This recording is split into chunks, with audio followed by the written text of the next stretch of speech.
Hey there, everyone. Welcome back to the Empowered Educator. I wanted to, oh, look at that. I turned on the light and you can see me. Oh, I don't know.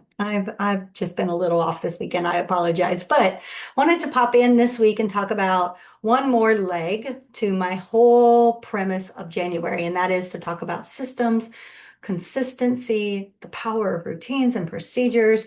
And today I'm talking about priorities. Sometimes I think about when I just had my daughter at home being a mom, and I would think about how so many moms that I've known over the years want their children involved in so many things, right? I get it because my girl is my world. But sometimes we have to set priorities, right? Because if my daughter was doing 12 different activities every night of the week, when was she actually going to do the things that were most important, like eat, sleep, take care of her homework if she had it? So we had to prioritize life.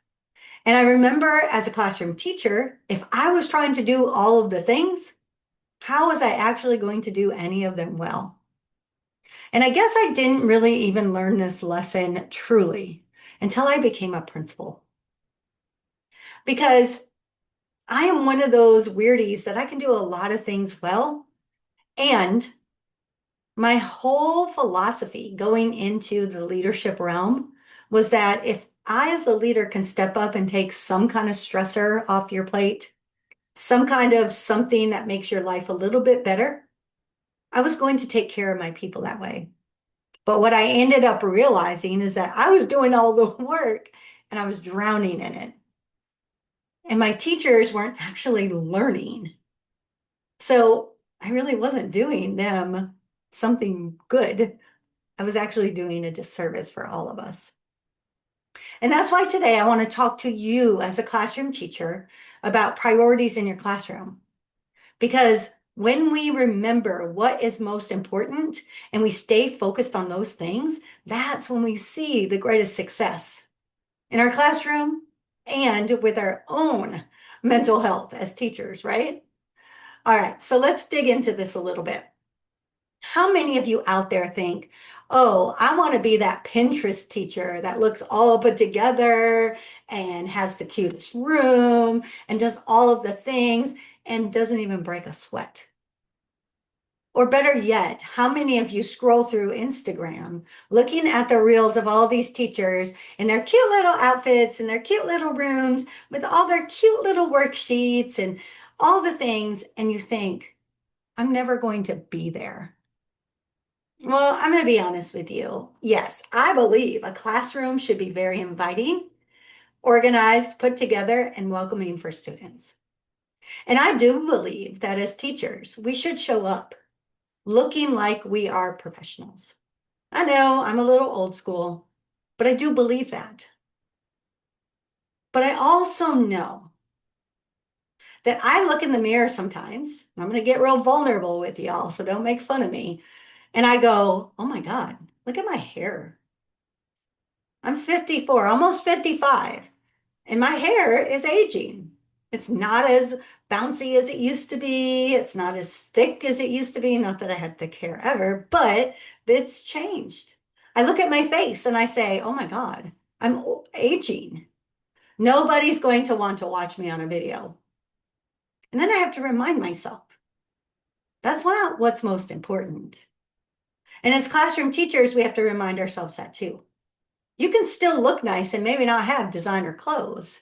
You can still have a nice looking room and maybe it's not on Pinterest, and that's just fine. But when we prioritize the right thing and it's moving the needle, that is what is important. So I want to talk to you about my priorities as a classroom teacher so that you kind of have this direction, if you are struggling in this, that you can utilize to help get you back on track. So number one, I think the most important priority is that you have set your processes and procedures in your classroom and you have communicated them to your students so that they understand exactly what you want, what you won't tolerate, how to be successful in your classroom. And then you consistently remind them and keep everything moving smoothly. I say these silly little phrases sometimes to teachers. If it's a rule on Monday, it's got to be a rule on Friday, but it really does mean a lot. If it is a rule on Monday, it's got to be a rule on Monday afternoon, Tuesday after, every day, every hour of that day. This is a priority because I believe the number one factor in a successful classroom is student behavior management. It's not the only factor because there are more, but it is the most important because if they're not listening to you, if they don't enjoy coming to class, if they're always getting in trouble and sent out of the room, if they're always playing, they're not learning, period. So priority one. Priority number two is that you are well prepared. You know what you are teaching.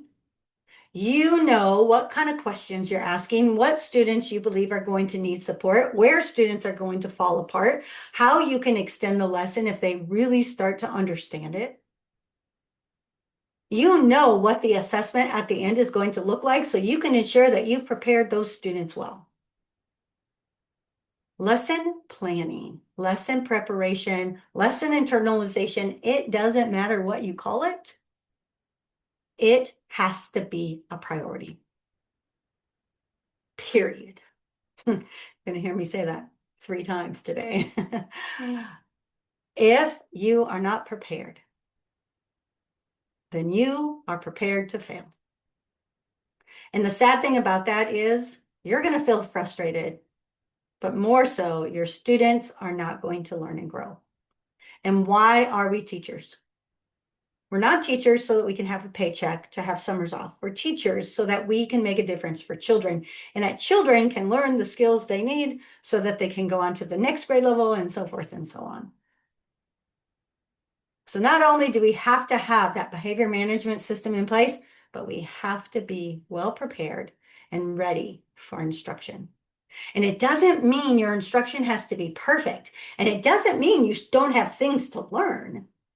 You might try something and it might not work, but if you prepared it, you can actually go back and do that reflection and say, oh, this didn't work. I need to figure out what I did wrong so you can fix it. But if you didn't prepare in the first place, you're grasping at straws. You have no idea what went wrong because you have no idea probably what you did. And my third priority for today is build a relationship with your kids.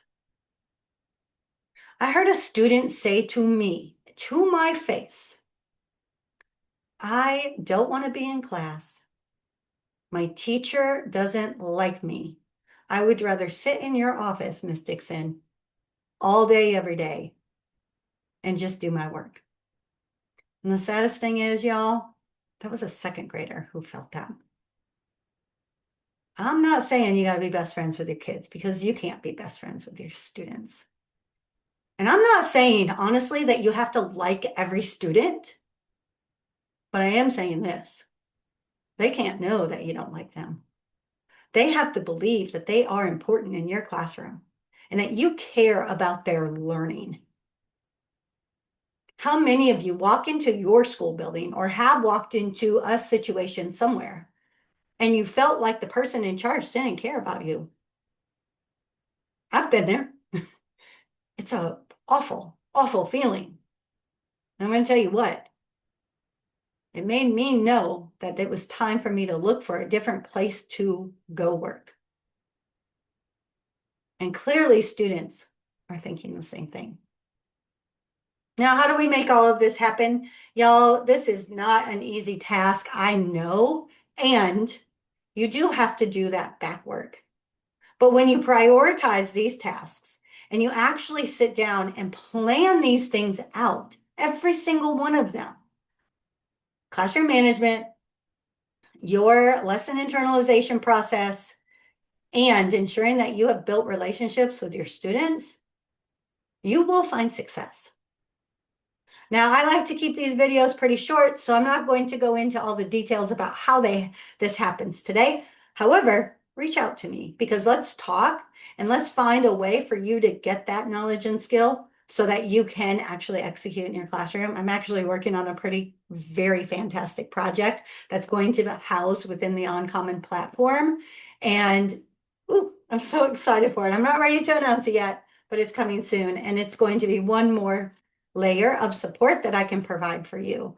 So get the help you need because I also know you have mentors on your campus. You have veteran experienced teachers. You have teachers that might even be new, but are doing a really great job at these things. Talk to people, network with people.